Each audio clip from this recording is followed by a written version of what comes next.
ప్రసంగాలు విద్వేష నేరాల నివారణ బిల్లు 2026ను ప్రవేశపెట్టారు మంత్రి పొన్నం ప్రభాకర్. వీటి ద్వారా ఇటు నిందితులకు కఠిన శిక్షలు వేయడంతో పాటు అటు బాధితులకు తగిన న్యాయం జరిగేలా ఈ బిల్లుని ప్రవేశపెట్టారు.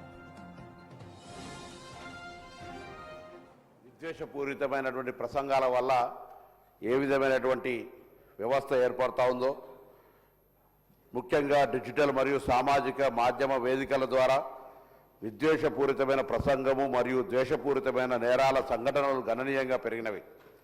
ఇవి వేగంగా వ్యాపించే స్వభావం కలిగి ఉండి ప్రజాశాంతి, సామాజిక సామరస్యములకు తీవ్రమైన హాని కలిగించే అవకాశం ఉన్నది.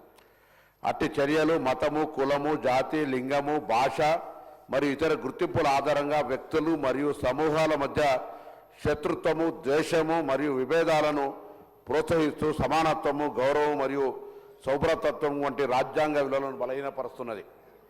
ప్రస్తుతం అమల్లో ఉన్న చట్టపరమైన వ్యవస్థ విద్వేషపూరితమైన ప్రసంగము మరియు దేశపూరితమైన నేరాల ప్రవర్తనను సమర్థవంతంగా నివారించుటకు, నియంత్రించుటకు మరియు శిక్షించడానికి, అలాగే ప్రభావితులైన వ్యక్తులకు రక్షణ మరియు పరిహారం అందించడానికి ప్రత్యేకమైన మరియు పటిష్టమైన చట్టమును చేయవలసిన అవసరం ఏర్పడినది. అందువల్ల కింది లక్ష్యాలను సాధించుటకు చట్టాన్ని రూపొందించుట అవసరమని భావించడమైనది. సమాజంలో ఎవరైనా వ్యక్తుల సమూహము లేదా సంఘములపై ద్వేషము లేదా విరోధాలను ప్రేరేపించే విద్వేషపూరితమైన ప్రసంగము మరియు ద్వేషపూరితమైన నేరాల వ్యాప్తి, ప్రచురణ లేదా ప్రోత్సాహాన్ని నిరోధించుట మరియు నివారించుట. అదేవిధంగా అట్టి నేరాలు చేసిన వారిని కఠినమైన మరియు నిరోధక శిక్షలను విధించుట, అట్టి చర్యల వల్ల ప్రభావితమైన బాధితులకు తగిన పరిహారం అందునట్టు చేయుట. కాబట్టి ఈ బిల్లుకు సంబంధించిన లక్ష్యాలను, ఆ ఉద్దేశాలను సాధించడానికి కొరకు పెట్టడం జరిగింది.